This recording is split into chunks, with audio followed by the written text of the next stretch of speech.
Hello, everyone. Welcome to ACTRA Spotlight. I'm David Gale. And I'm Jean Yoon. And we have a very special guest today, not that the other ones aren't special guests. Rick Mercer is with us in the house. Rick has been on Canadian television nonstop since 1992, from This Hour is 22 Minutes, Talking to Americans, Made in Canada, The Rick Mercer Report. Rick has more than 25 Gemini Awards for his television work and more. Great political comedian, great citizen, great Canadian. I'm so excited to be talking to him. And boy, can that guy rant. He sure can. So here we go, Rick Mercer. Enjoy. So here we are with Rick Mercer. Hello. Thank you for doing Hello. I'm very excited. Because what are you doing these days? I'm doing, I'm busy. Yeah? I don't know where I used to find the time to do a TV show. Because when I did the TV show, I only did the TV show, and I could never do anything else. And now I'm doing lots of different things. Last night, I interviewed Margaret Atwood on stage at a gala, a fundraiser for PEN, which is an incredible, what does it charity. Yeah. PEN, I don't know what PEN stands for, but it's the writers' organization that lobbies for and draws attention to persecuted writers around the world. Mm-hmm. So writers who are in prison or bloggers who are in prison. So it was fantastic. So basically, I left my job to explore other opportunities. Yeah. And most of those opportunities are doing benefits. Amazing. Which is good. It is very good. It's giving back, that's for sure. Yeah. And was it the first time that you interviewed Margaret Atwood? Yes. Really? She was on my show years ago. She came on and did something called a celebrity tip. And that's when I would have Canadian icons on and to do something that you wouldn't expect them to do, mm-hmm. but maybe something that Canadians should know how to do. So Margaret did How to Stop a Hockey Puck. So that was my relationship with Margaret. And since then, I've said hello to her. But I was very nervous because she's a notoriously tangly interview. Correct. And I'm not a professional interviewer. So a number of people who I respect, I said, I'll be interviewing Margaret Atwood. Yeah. And they went, ooh, wow. Yes. But, she's so big right now. Mm-hmm. So the sequel to A Handmaid's Tale is coming out, which is huge. And it's being released, I think, September the 10th.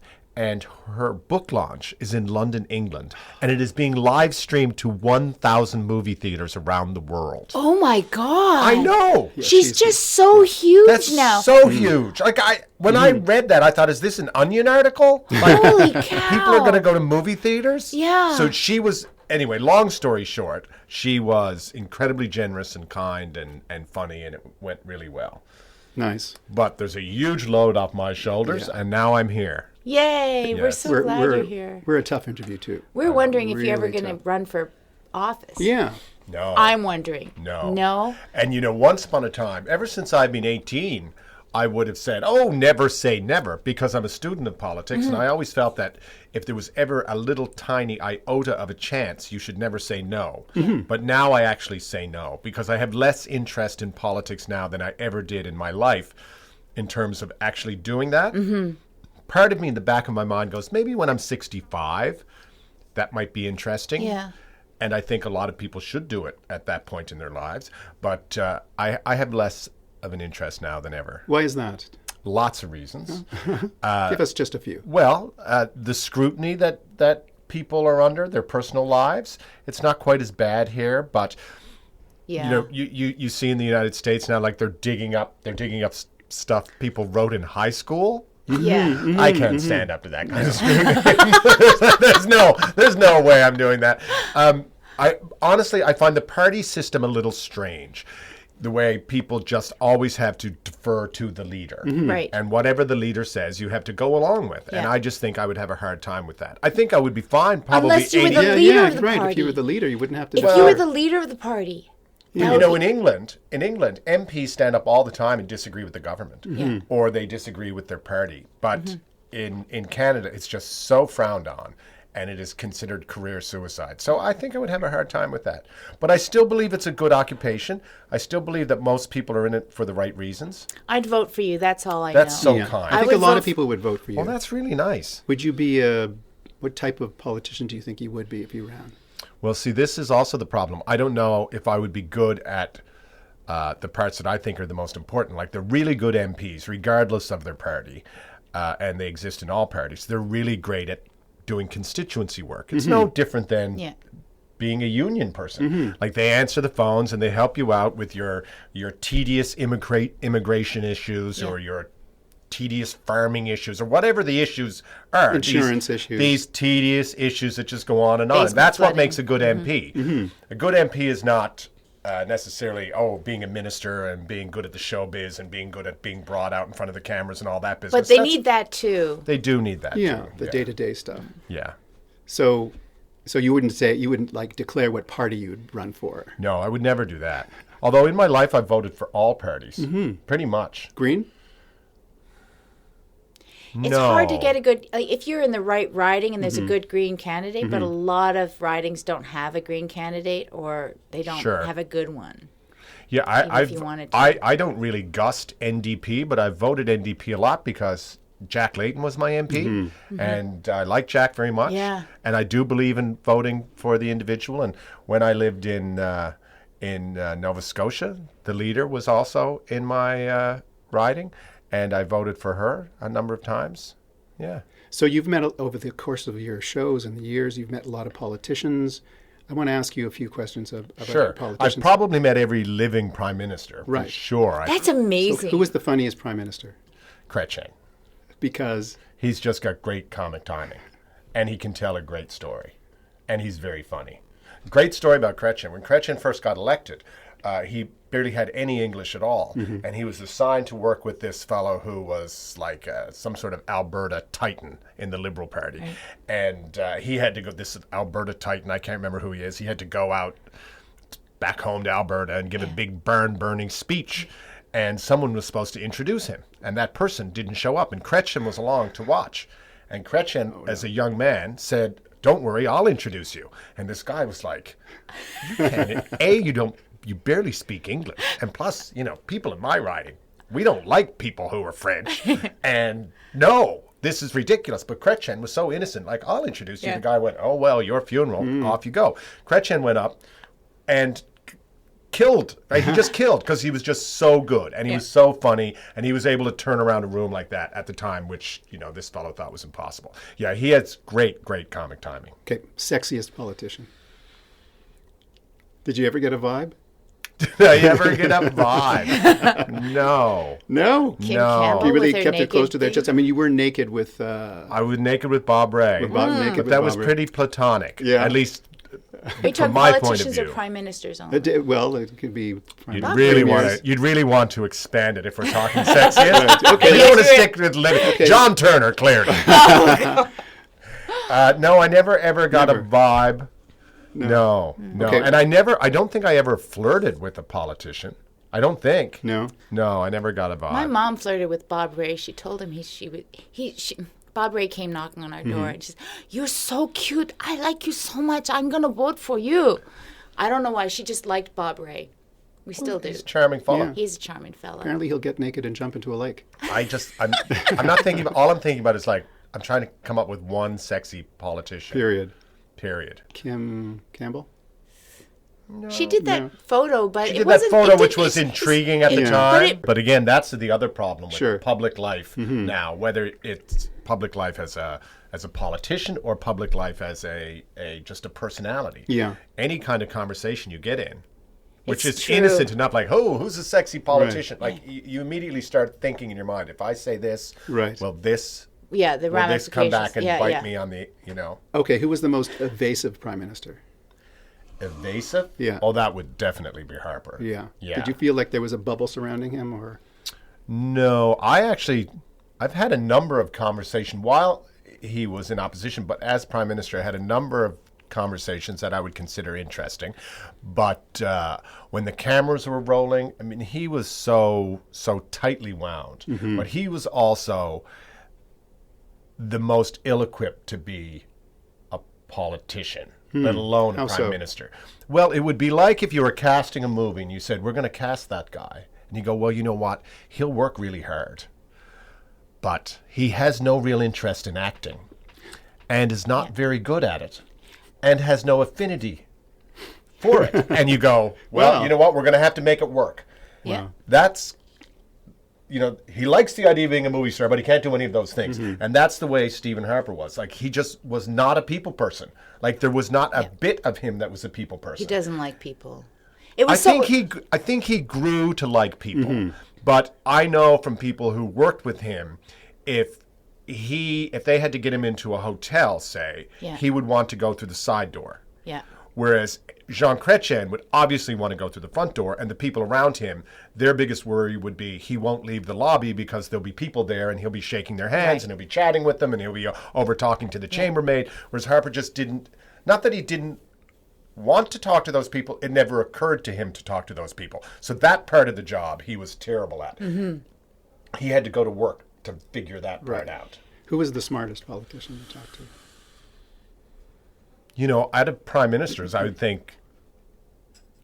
Oh. I was about to say all of them, but then I quickly changed my mind. I'm sure all of them weren't the smartest. No. I think Chrétien probably is a very, very smart fellow. Yeah. Funny people have Pierre to be Trudeau smart generally. before, Trudeau was obviously smart, but intellectually smart anyway. But I have no real memories of him. No. And obviously I didn't ever cross paths with him. By all accounts, people say Stephen Harper's a smart fellow, but I never really saw any evidence of it. Okay, last one. Most Canadian. Well, they're all pretty darn Canadian. They're just all... different. Yeah, all very different. Yeah. Yeah, I think, I don't think there's any one of them would check the box that they weren't very Canadian. They're all Canadian. How do you measure Canadianness? Exactly. Yeah, That's how like do you? I don't think you do. I think Because we're all Canadian and we're all different. we are. We are. We're all from, we're the strength of Canada is that we're inclusive and that we span this, massive territory, but... and we're diverse. And we're diverse, and we have a strong immigrant heritage, and I don't know how you measure Canadianness. In Trudeau... Which one? Pierre Trudeau, Yeah. Evoked all these images of Canadianism because he canoed, down rivers. Yeah. But while that certainly is a very Canadian thing to do, and it's an admirable thing to do, it doesn't make you any more Canadian than someone who just wants to... Rollerblade on the waterfront. Or sit in Calgary and hang out with the people from Shell. That is also... And play in a Canadian. band. That's true. Play in a band. So we want to talk about your rants. Sure. Because you're famous for your rants. Yep. How did they come about? There's a couple of different ways they came about. The very first time I did a commentary, there used to be a guy on CBC Radio that would do commentaries, and I would drive in the car with my father, and when this guy would come on, Dad would go, shh, shh, shh, and he'd listen to this guy, and he'd be like, he would just think this guy was ridiculous. Like, every time he opens his mouth, everything is wrong. Anyway, flash forward a couple of years, I was working as a dishwasher in a restaurant in St. John's, and this fellow used to come in, and someone said, he produces the CBC morning show or whatever it was. Yeah. And I said, does he do those commentaries? And he said, yeah, that'd be him. And as he'd walk by, I'd say, Glenn, I should do the commentaries. And he would go, well, we have someone. And I would be like, I was like 17 or 18. I'd be like, that guy's lousy. I should do the comment. My dad hates him. Let me do one. That guy. And he'd always go, no. And then they would talk to me like, you're not supposed to accost the customers as they're walking past. And eventually, I don't know if it was a snowstorm or something, and he eventually gave me a shot. And I went and did it. And I also had a deep voice. And they didn't say really who I was. Yeah. And people assumed I was older. So I didn't sound like I was a 17-year-old, 18-year-old. I did that a couple of times, and I really liked it. And then I started doing it in character. And then I didn't like that. And I thought, no, it has to be straight up me. And then there was a TV show, Midday, which was a big show once upon a time at the CBC before they got out of programming. And in the afternoons, and they would put people on from the regions. And I kept pitching, and then I started doing some kind of commentary work, and it was very much the genesis of the rant. But the very first rant came about, this hour is 22 minutes. there's the four of us creating a show. Yeah. There was very little money. It was a very conflicted, intense room, as you can imagine, because there was four very different visions of what the show could be, because nobody knew what the show. The show was sold as musical comedy. Like the original description of This Hour's 22 Minutes involves a band, a country band, and poets, and all sorts of foolishness. Country band. Oh, wow. All sorts of, like, no one knew what this show was, and there was only ever going to be 6. We all got in there. It was supposed to be topical. That's all we knew. And we were all fighting for what the show could be or should be. And I figured out there's no money. Like, there's no money. And I realized the producers weren't really telling us that. And plus, they were just, if you came up with an idea, they'd be saying, yes, that's great. That's fantastic. But we have no money for wigs. But they wouldn't even say that. They would just say, yes, of course. And I thought, they can't afford any of these. So in the middle of it, I said, I would like to take a camera, and I would like to just talk to the camera, and I'll do it outside, and there'll be no cut point. And that means it was the cheapest 2 minutes in Canadian television because there was no editing. Yeah. I would just leave with the cameraman and come back with 2 minutes of material. So they said, yes, of course, that must be in the show. And so for the first 6 episodes, there was one in every show. It's the only thing that appeared in the first 6 episodes of 22 Minutes every single week in and week out. It's the reason I watch. I watch for your rants. Well, that's so nice. Yeah. But everyone else, and it was unfortunate that they just didn't figure it out. I remember there was these huge debates over this weekly sketch we were going to do, which was going to take place in a house in Rosedale. And I just thought, there's no room for a set. Yeah. There's no room. This is never going to happen. So the 2 things I fought for was the news desk and the rant. And I won both of them because they were the cheapest. So that's how you got the format for Rick Mercer Report? No. News desk and the rant? Well, I took, 22 Minutes was obviously the best thing that ever happened to me. But when we created the Mercer Report, the idea was, well, we're going to do everything that I'm either good at or I like doing. So obviously I drew heavily from my experience of 22 Minutes. But I didn't really do news. But you got to travel and you got to go. Yeah, that was the best part. That was amazing. Like that was the best going out part. with the troops and stuff like that. Yeah. That was just beautiful. Yeah, and doing stunts. Yeah. So what was the most frightening stunt you did? I did something called the Train of Death. Sounds and very it fun. Was terrifying, and I actually thought I was going to die. What is it? And after it went through my mind that, oh my God, I might die, I thought, you know what? Everyone's going to laugh their ass off. They're going to say, oh, did you hear? Rick Mercer's dead. He died doing something called the Train of Death. And then everyone would just laugh and go, that's his own fault. What was he doing? Like, I was thinking, this is the stupidest thing, Rick. You're gonna be a punchline death. That's what you don't want. Nobody would have laughed. I would have. Well, what was he doing? He was doing something called the Train of Death. Oh, and he died, did he? Never saw that coming. The Train of Death is, you get 3 cars. The first car has an engine and no brakes.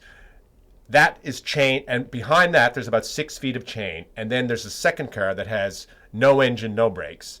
And then there's 6 feet of chain. And then there's a third car that has brakes.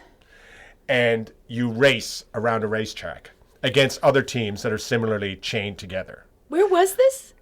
In rural Ontario.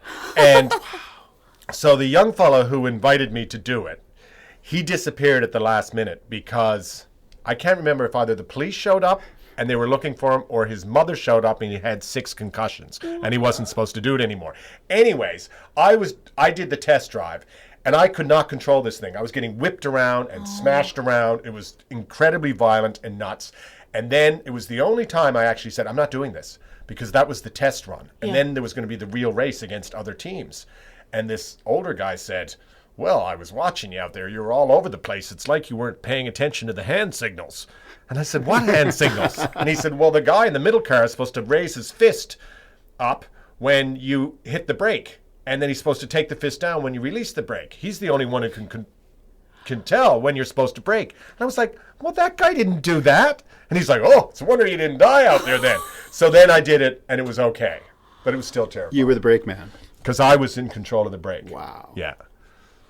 But there was a lot of scary things. But you did a luge too, didn't you? Yeah. I did everything. I've done everything. Literally everything. What was the most painful? I never really hurt myself. I dislocated my shoulder once. I tore my ACL. But really, in the grand scheme of things, that I came out pretty good. the last couple of years, I really toned that stuff down. Uh-huh. And some audience members started picking up on it. And it was a shame. I kind of felt like I painted myself into a corner. I didn't mean to be this stunt guy, but a lot of people liked what we called host in peril. Mm-hmm. They loved seeing that. Mm-hmm. And I loved doing it. Mm-hmm. But I started realizing I can't keep this up at the same. Even Jackie Chan has like toned it down with his stunts, man. Like, well, you know, and there's like, a difference between, I hate to, date myself, but there's a difference between 25 and 35 and definitely 35 and 45 when you're doing this kind of stuff. So I started backing it off, and that also limited me. That limited kind of professional sports, and that limited jumping out of planes and stuff. And tattoos. I never got a tattoo. No, not making a tattoo. But you went on the horses. Oh, yes. That type of tattoo. Yeah. There's literally... You went zero gravity. Oh, zero gravity, the best fun I ever had. Although I will say this. I got on a plane one time. This is the experience of the Mercer Report, which it really came home to me. I got on a plane one time, and I'm sitting next to this guy. And this guy had a near-death experience. He was probably my age, and he'd almost died. And... he didn't go into details, but he kind of indicated to me that he probably didn't have a lot of time left. And he literally had retired, cashed out, did the whole thing, and he was working through a bucket list. Uh-huh. And I'd never actually met anyone who actually had a bucket list. I mean, people talk, that's on the bucket list. Yeah. But this was just like the movies. This guy's like, there's 25 things I want to do before I die, and I don't have a lot of time left. I thought that's really interesting. I was like, oh, what is it you want to do? And everything he said, I was like, oh, you're going to love that. I've done that. Oh, you want to fly in a fighter jet? Oh, it's great. It's great. You have to go to Russia and pay a lot of money. No, I did it at Cold Lake. It's fantastic. You'll love it. Wow. And then after about 10 minutes, I started pretending I hadn't done the things because I thought, I can't. Like, I actually did everything on this guy's bucket list. Oh my but now, none of those things were on my bucket list. I just did it because it was my job. But it really illustrated to me how many amazing experiences I had. And how much you put yourself in peril. No, I never really put myself in peril. We always, there was, from a pure mercenary point of view, you couldn't have the number one on the call sheet and there's no number two. Yeah. You couldn't have that person hurt themselves. Mm-hmm. And I wasn't interested in hurting myself. So we always did it with the absolute best people we could find. Yeah. And like anything in show business, sometimes it looked a lot scarier than it actually was. Yeah. Jumping out of a plane is pretty safe. There's only one thing that can go wrong, and that is really bad. Yeah. But other than that, you're good. I have not jumped out of a plane. No. It's fun. And what was the most regrettable thing that you did on that? That's a good question. I don't know. Occasionally I said things that I regretted. And in those instances, they've been scrubbed from the show and from the archive. There's only a few instances of that.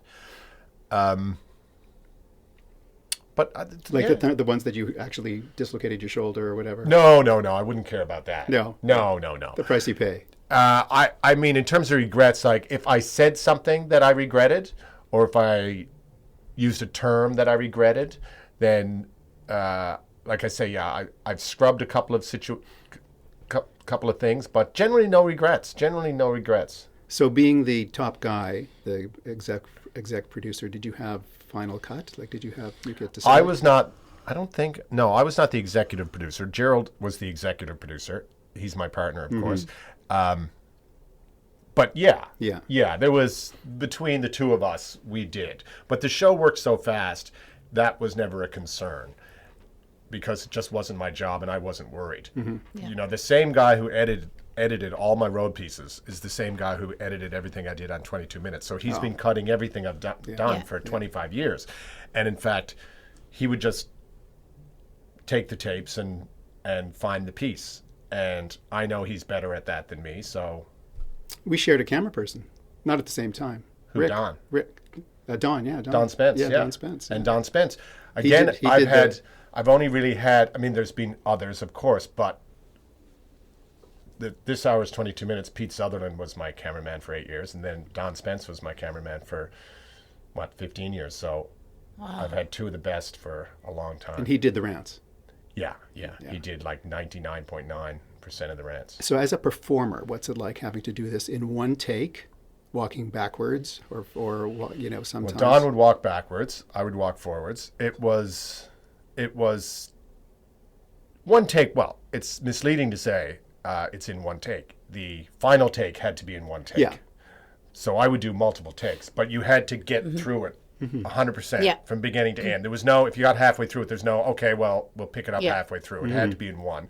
And that was really a ridiculous thing to do because there was just so many factors. Never mind Don going backwards and me moving forwards and me having to know my lines Yeah. and get them perfect. But also, it was an alley in Toronto that was, we didn't have it locked down ever. So trucks are backing up. There's all sorts of alley trade going on. Yeah. There's the alley, as time went on, the alley became more and more famous, and there was other camera crews. Now, where and there is were the alley? Queen and Augusta.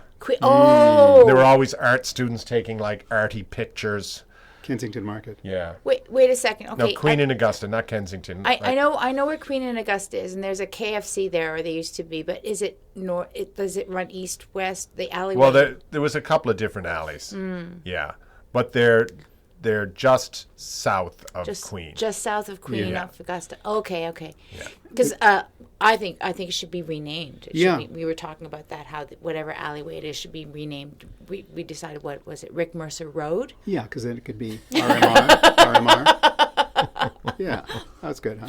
Yeah. Yeah. There was debate, Rick Mercer Lane, Rick Mercer Alleyway, but Boulevard. There's dead rats there. That's all we know. Okay, so Yeah.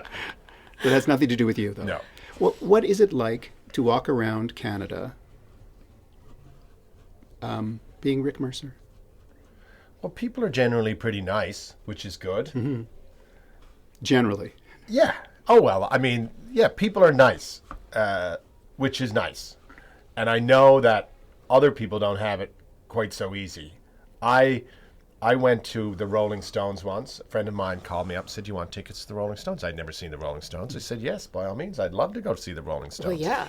And she had worked for a politician at a different point in her life, and she had given this politician tickets to the Rolling Stones. This politician, by the way, was retired at this point for probably 6 or 7 years. So I go and get in my seat, and I'm sitting next to this politician. And so I guess people thought we were together, which we weren't, but we were sitting together, and that Yeah. was fine. And when it came time to go for a beer, I was like, "Oh, let's go for a beer." And he decides to walk with me, and we're walking along, and people are saying, "Hey, Rick, how are you, man?" And I was waving, "Oh, hi, nice to see you." And then they'd look at him, and they'd go, "Hey, you, F you, I pay taxes." And then give him the finger. And this is a person to be out of the business In a for while. years. And I was like, "People yell at you and give you the finger?" He's like, "Yeah, they do." I'm like, "Well, people just wave at me, so I've got it easy." And people don't get invasive ever? No, I would never complain about that. I do know people who are in show business, one person in music and one person who worked as an actor long enough that they get recognized a lot, and they actually don't like it. And I wouldn't say I like it, but I don't know why you would go into this business if that was a problem. And it's not. I don't have a problem. And I actually like talking to people.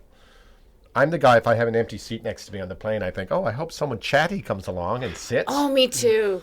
I love chatting with people on planes, but there are a lot of people who they just put their headphones on and whatever. It's like, don't Yeah. talk to me. It's like, okay. So I actually like that part. Well, that's good. So you have a bunch of awards and Yeah. honorary stuff. I want to talk about some of them because you are wearing. We don't a have pin. to do that. What pin are you wearing right now? That's the Order of Canada, which I only wear on special occasions, and this is certainly one. It's very pretty. Yes. Well, talk about your honorary high school diploma. Gosh, you're really going back. The honorary Landmark East Landmark School in Wolfville, East Nova Scotia. in Wolfville, Nova Scotia. How did you get that? Well, I don't have a high school diploma. Oh, And when I was in my early 20s, I might have flippantly said, I don't have a high school diploma. It's not something I talk about generally, not having a high school diploma. you said it 3 times just now. Well, because I don't think it's a very good example. Like, it's certainly not something that you would encourage any young person to do, drop out of school. So as I got older, I realized I shouldn't be one of those people that people point to, like, "Well, he did all right, and, he dropped out of school." But anyway, this school, they found out that I didn't have a high school diploma, so they decided that they wanted to give me a honorary high school diploma if I would come and address their graduating class. And because this was a big deal, because it was the first time they'd ever graduated anyone. Because most kids who go to this school have very severe learning disabilities, and the goal is to get them to, a grade 8 or 9 level, not a grade 12 level. But for the first time, they were graduating a class. It was one boy and one girl. And so I went up to Wolfville. Was it Wolfville? Does it say Wolfville? Yeah, I went up to Wolfville, and it's a big school. And it is kind of, for many, talking to many parents, it was, for many of the parents, it was kind of a last resort option. Their kids were not, managing to make it work in any other school. And I was given a robe, and the class was 2 people, and they were wearing robes. Man. And nice. I spoke to them and gave my little speech as so I have my honorary high school diploma. Diploma and everything? Yeah. Excellent. You are 1 in 35 million, really. That's really right. We don't. So that's where I got that. What about you're also an honorary colonel? I forgot to salute. I'm no longer an honorary colonel. They could take that away? Well, it's only they renew it on a regular basis. But I was asked to be an honorary colonel, and I was very flattered because they ask people who are supportive of the Canadian Forces, and I certainly am, and I've done lots of work with them over the years. And they asked me. And I didn't feel comfortable with being an honorary colonel for a couple of reasons. One is I was in the opinion business, and I thought I may very well do something next week about the Department of National Defense and say I don't like this about the Department of National Defense or how veterans are being treated. And I was comfortable with someone saying, Rick Mercer saying this, but I wasn't comfortable with who was also an honorary colonel in the Canadian Forces. So I didn't really like that. But the reason why I did it was the 423 Squadron, and they're the people who have the Sea Kings. And the Sea Kings get a very bad reputation because they're so old. And they are old. But their reputation is such that when they do great things, and they often do, they've gone to Haiti, they've gone to all sorts of places and done tremendous humanitarian work, they've done tremendous work. No one talks about it because no one wants to say anything good about the Sea Kings. They only want to say bad things about the Sea Kings. So basically people weren't lining up to be the Sea King honorary colonel. And it's very specific. That intrigued me. I was like, yeah, if I'm going to be an honorary colonel, I'll be the Sea King guy. Also, they're based in Nova Scotia, and I was living in Toronto at the time. So I said, I can't really make a commitment to show up to things. So instead I showed up once and did a free show. So that went over well. And then I would show up at Christmas and buy the drinks, which turned me into the most popular honorary colonel in the entire country. I never went to any parades. I never went to any ceremonies. I never went to anything at all. You bought the Christmas drinks. I bought the Christmas drinks. You are a hero. And when I would feel guilty, I'd say, I don't feel like I do enough. They would say, you bought the drinks, right? You're good. You're totally never good. Forget you. And so it doesn't get renewed, though. No, so I chose not to keep doing it. Yeah. Because the drinks become expensive. No, it wasn't that. It's like maybe it's something I'd do later on, but it didn't feel like a comfortable fit as long as I had the show. So also you were inducted into the Canadian Disability Hall of Fame. What is this?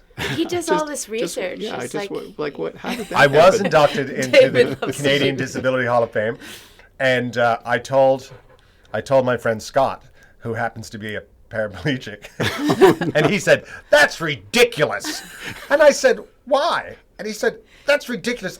Why are you in the Canadian Disability Hall of Fame?" And I said, "Well, they said that they like the fact that I've put so many people with disabilities on the show over the years, which I have, and that I've done work in that area."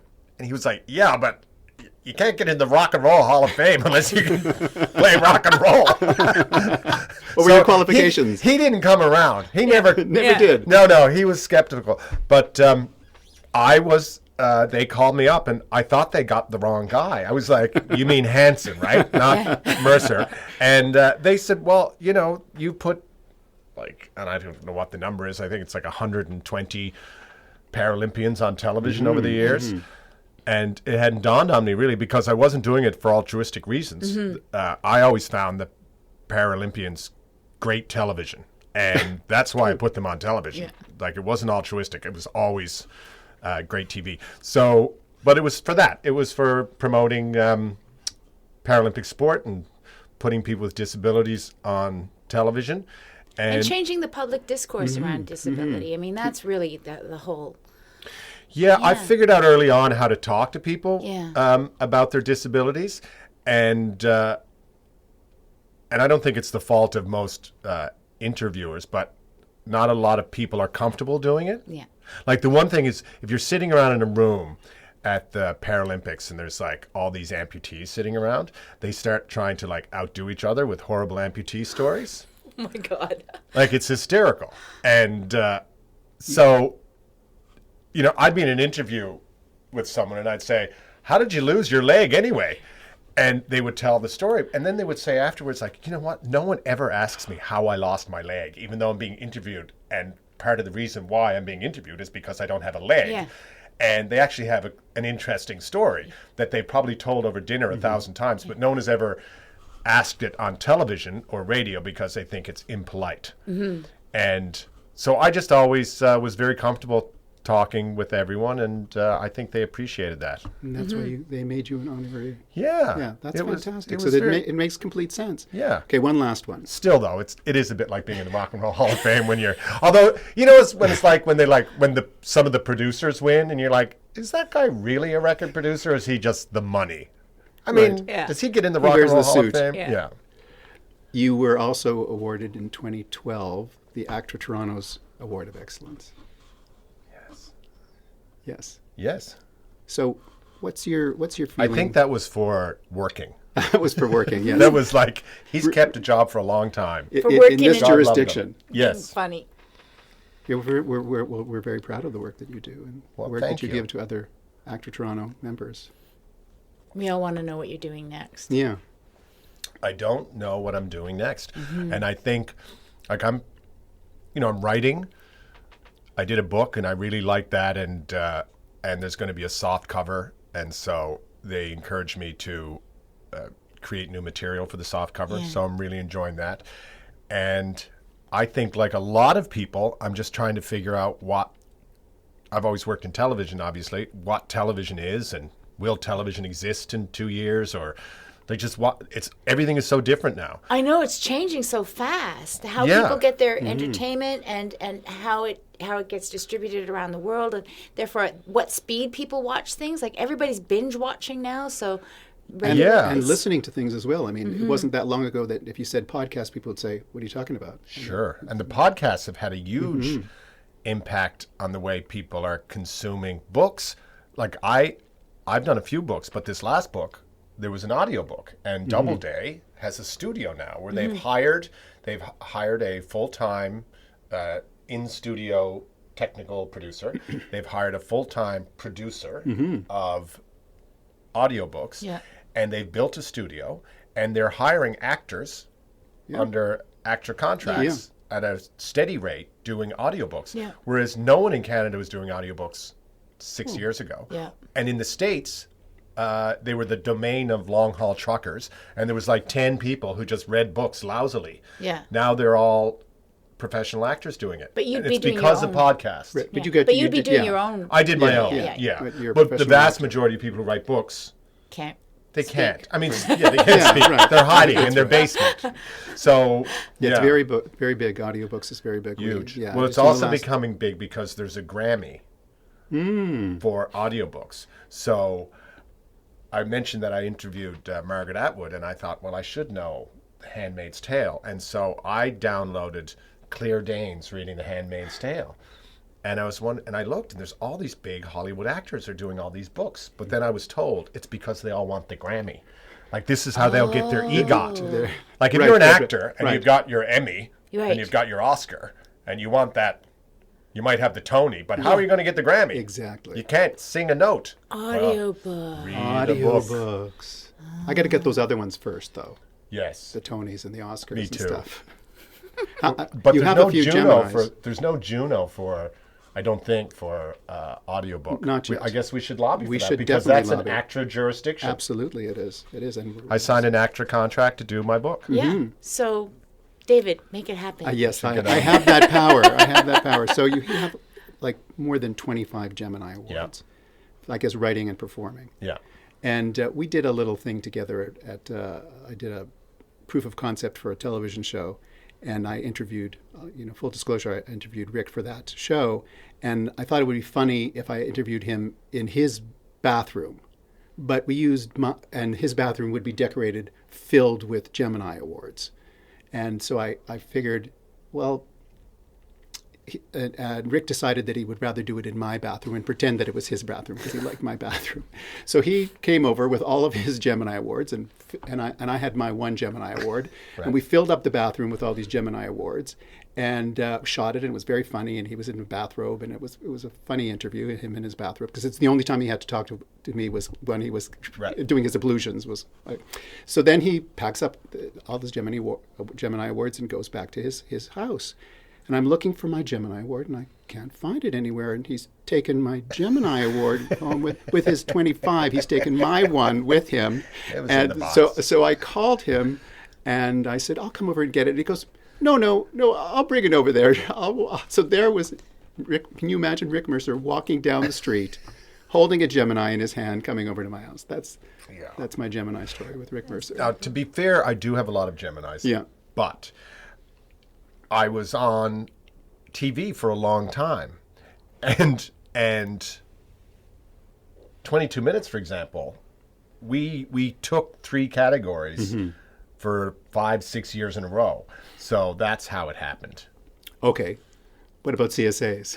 Well, there's some of those as well, and listen. There's nothing more exciting than being nominated, and I realize that winning won't have an impact one way or the other on my career now, but it's much nicer to win than not win, obviously. True. Yeah.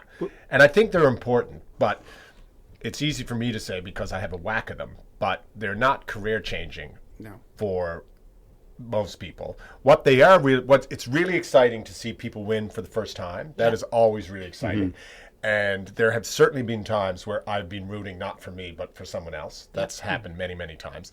And it's really important if a show is on the bubble. That happens a lot. I've seen that over the years. Like someone's show, they're on the bubble. They don't know if they're going to get renewed, and suddenly they do really well at the awards, and that tips the renewal in their favor. So it's not like they're not worth nothing. That's for sure. Right. Where do you keep them? They're in the house. Just all over the place? In the bathroom? There's not one in the bathroom, no. Well, I got my first and last one. I have an assortment of awards that are all defunct. Right. Well, the Geminis are defunct. Exactly. The Geminis we only do that in Canada. And the Junos are the worst. They're still called the Junos, but they're a different looking award. It seems to me, every 2 years, they've completely changed the award. They hire new sculptors and new whatever. Yeah. And they're very fashion forward. So, in the 80s, they were like giant. They were like 3.5 feet tall. Oh, wow. Like that was going to last. Yeah.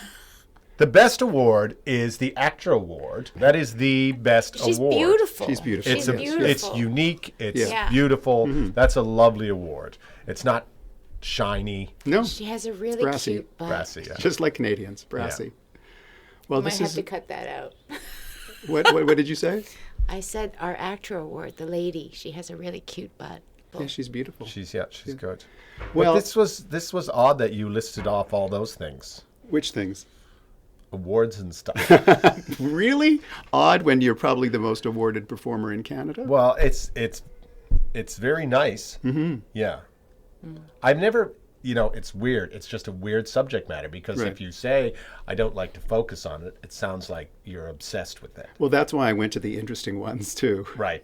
But there are so many more. No, that's good. Okay, I'll stop there. Yeah. No more awards. This was so much fun. Yeah. Thank you. Yeah, you've got great stories, and thank you very much for sharing. Thank you for having me. You don't. You fangirling? I'm kind of fan-geeking out. That's part of the reason I'm like, I felt that way myself.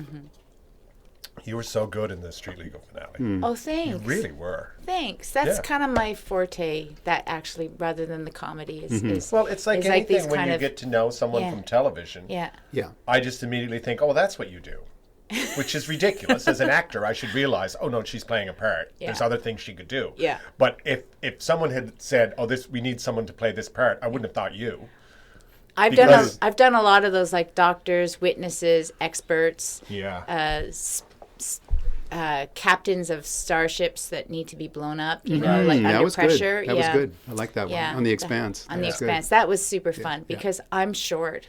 So they built, and the other actors I was playing with in this science fiction thing, The Expanse, they're all like 6 feet. So, and I was the captain. So they actually built the bridge of the ship with I would say about an 8-10 inch platform that I stand on, my captain's bridge, with all my gadgets around it, and I'm eye to eye with Greg Bird and Stephen Schmidt, who are they're pretty tall, and basically they built me a giant apple box. It was so great. Yeah. That's like in Taxi when he used to come down out of the dispatch booth, remember? Oh, yeah. You know, and that was always a gag, and it always got a laugh, because they'd be fighting, and then he would open the door, and clunk, clunk, clunk, and he'd come down 3 stories.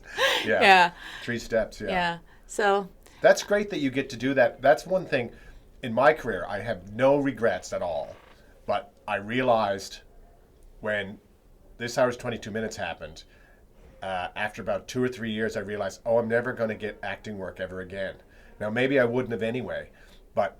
You could if you wanted to. No, when you cross into personality, quote unquote, place, people they just don't think, he could play the geography teacher, because they go, no, that's Mercer. He's not the teacher. But you did Good Cop. Yes, I've done since I crossed over into personality land. Yeah. Before that, I used to get little parts here and there, but since then, I've done 2 movies, but they were both French, so the directors didn't.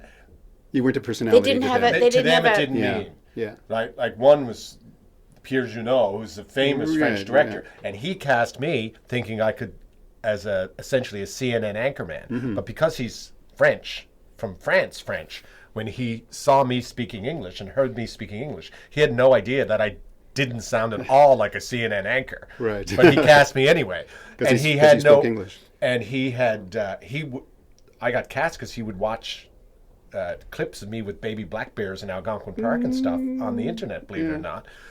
And then Bon Cop, Bad Cop, same thing. Like, that was a Quebecois, so they never really had any concept that. But you were good in that. I love doing that. That was a lot of fun, and I love doing stuff like that. And I just did Jan Arden's show, but I played myself. And she's sort of playing herself as well. Yeah. Yeah. She's pretty much playing herself. Yeah. The big difference in her character, well, she's not quite that narcissistic in real life. She's actually quite lovely. But the big difference is her career has never been hotter. Right. She's out on the road killing it nonstop, and the character on the TV show can't get a gig. So that's the big difference. How many times did you have her on your show? She was a regular on my show, and we didn't have regulars. Right. Like, we had regular actors, but we never had regular guests. But she was probably on 7. You guys were a great team. Yeah. You guys were a great She team. saved me. I mean, she saved me all the time. Like, she would just come on, and it would just take Bring care the of funny. itself. Yeah, it would just take care of itself. Yeah. Well, you saved us, Rick Mercer. Well, thank you very much. Thank you very much for being here. This is the Gordon Pinson studio. This is, doesn't it look like him? You can do self-tapes in here for the big does. drama thing. Yeah. That's good. It's a little bit gray. Yeah, no, it's good.